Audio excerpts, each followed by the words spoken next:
underneath one of the Storm Chaser cars. Good aim of how to get back to one in the train. So.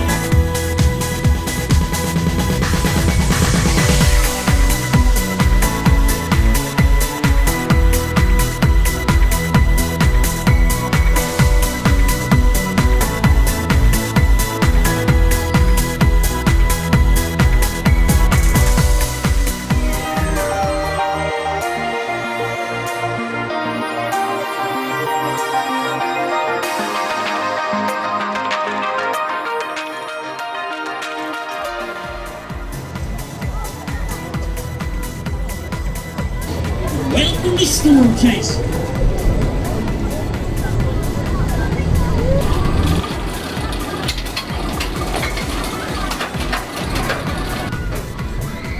Storm Chaser is a MACK Rides steel spinning roller coaster located at Paultons Park in Hampshire, England. The ride comprises of 2 trains with 4 cars per train. Riders are arranged 2 across in 2 rows for a total of 16 riders per train.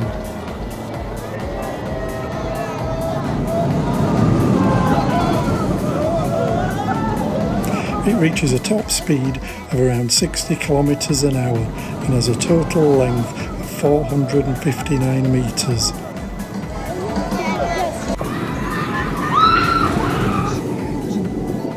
Every ride on Storm Chaser is completely different, so whether you actually set off with a forward facing seat or you actually sat at the back of the ride with a rear facing seat, the spinning nature of the ride means that each time you go around you're going to get different perspective.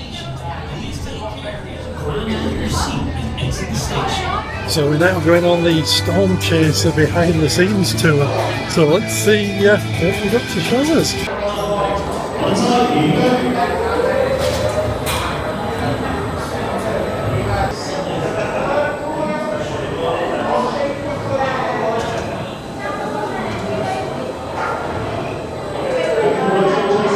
So we're actually underneath Storm Chaser in the workshop. You can actually see the ride above us, still in operation with the public. There's no train in the actual lower section yet, but I think a little bit later on the team are actually going to take a ride off and lower it in, so we can have a look at that as well. Looks like it works and operates on a very similar system to the big one at Blackpool, with a stacker system where trains are elevated up to the actual running track.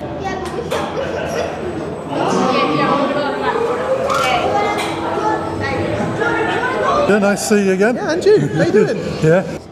A lot of people do come across with this impression that you turn them on in the morning, send them round and away they go. Yeah, That's far from it. Yeah. And do you have sort of like a standard checklist, tick box type thing, so you don't... We have a specialised app that we use. Obviously it's bespoke to us. We've made it work for ourselves, and yeah, there is just literally, it's a tick box. Yes, yeah, I've done that, I've checked this, I've checked that. There'll be extra information on there, so you know, wheel sizes, tolerances. We've got a lot of special tools over there for checking these things, you know, to speed up the process in the morning. So yeah, it's very in depth. So we can actually operate this from the maintenance side of things during the day. So we can use this to move it backwards and forwards. So when the train comes in, the wheels are in like where these positions are here. Yep. We can then jog it back to the extra section that's on the back. We can remove these, take these out completely. Then we can put the train back into position with these out, and then the ride wheel sit on these. Oh, that's the bit that allows them to dangle out. And the wheels will dangle so that you can check all your bearings, make sure there's no excessive play. Check all the shimming, so you make sure all the wheels are within tolerance to the track. Yep. And then you can do all your work on there. So that, you can't really see them here, but you've got some carbon pickups just here, which actually does all the communication with the lap bars. Right. Currently where the train is, actually you'll see it now. So those carbon pickups there. Yep. That does the communication with the lap bars. Because the train sat there for such a long period of time, they get quite hot. Right. So over time they lose their connectivity, so we need to change them quite often. Yeah. And then failing that, it's the wheels.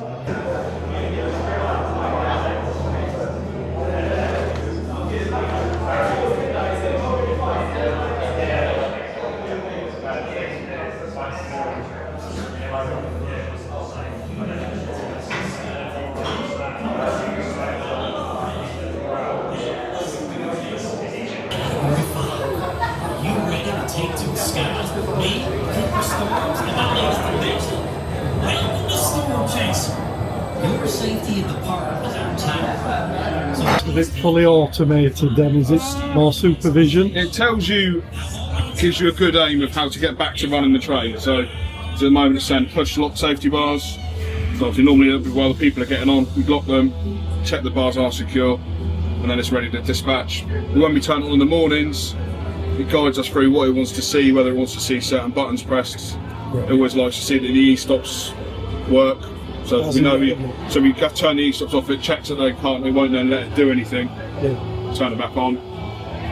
Yeah, and then it goes into an automatic mode thing. So yeah, so you've got the final brake in your lift go into automatic, so stops the lift running non-stop. Like the Cobra, a bit older, the lift runs constant. This will only run when you press go, turn the lift on, as soon as it knows the train's gone over the top of the lift, cuts the lift up again. So it saves obviously a lot of wear on motors and power as well. saves a lot of electricity, yeah, because big old motors up the top. That's cool. And obviously you've got cameras at various points around ride. Yeah, try and keep an eye on everything. So.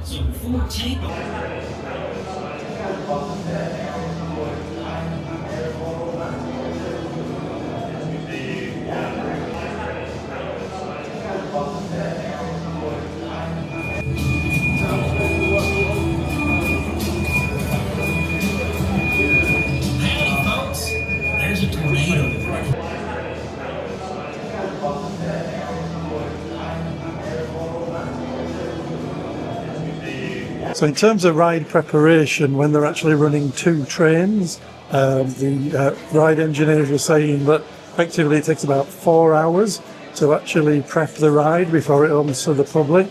That's with all the track walks and then all of the checks on the actual ride vehicles as well.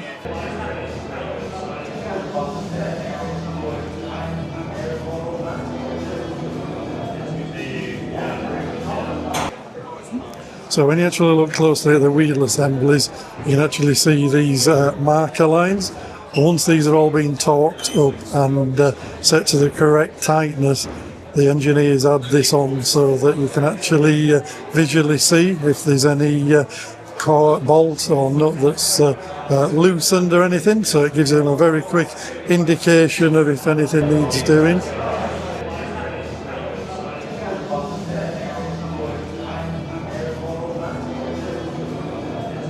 So here we are up close and personal underneath one of the Storm Chaser cars, and as you can see there's some fairly sophisticated engineering going on under here. These MACK Ride mechanisms for doing the spinning function are really sophisticated.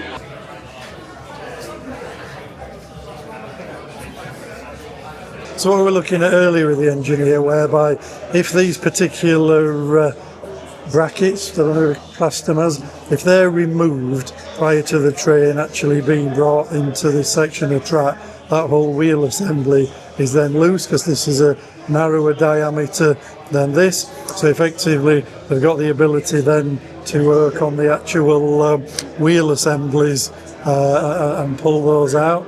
This is very well thought out. The engineering that goes into some of these rides is fantastic.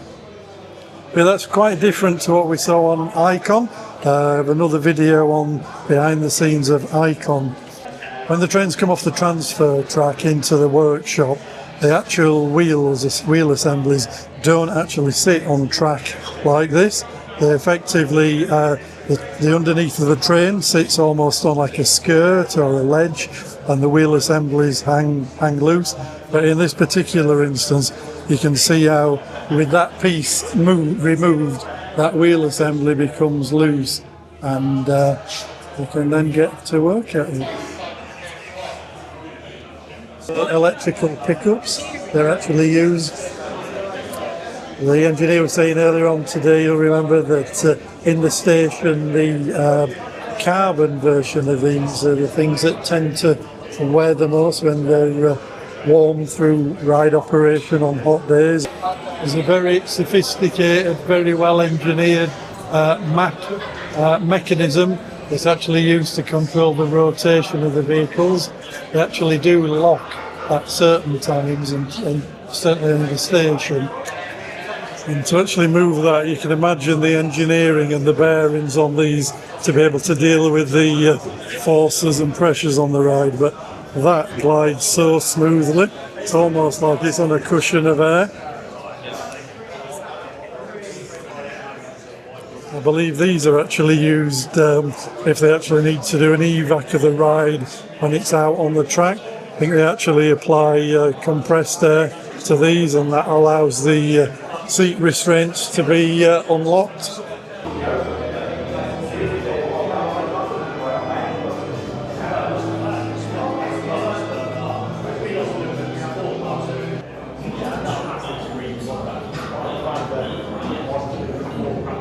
Actually see the drive tyres for actually taking the trains in and out of the station.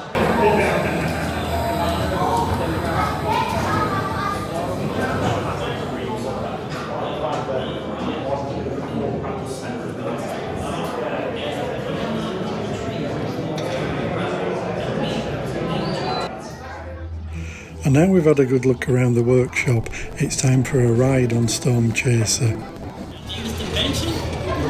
to Storm Chaser.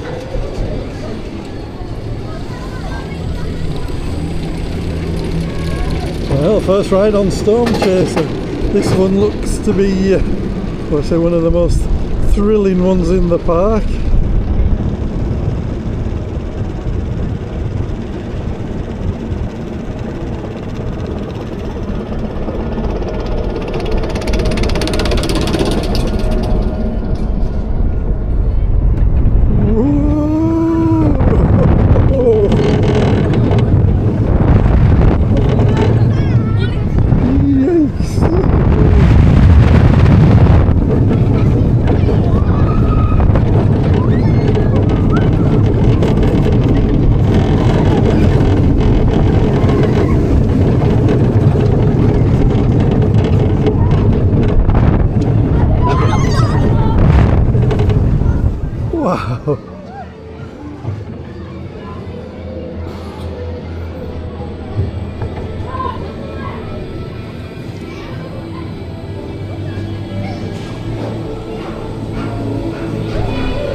Wow.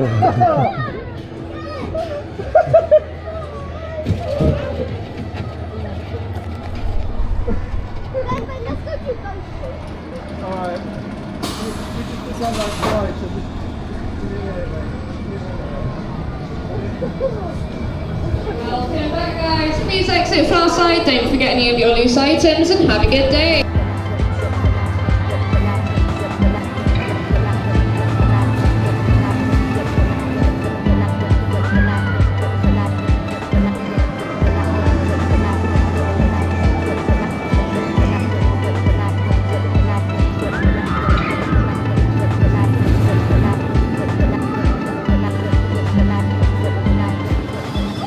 I hope you've enjoyed today's video. You can find many more behind the scenes videos on the channel, and if you drop us a like and a subscribe, it'd be really appreciated and help the channel grow. Thanks a lot, and I'll see you in the next video.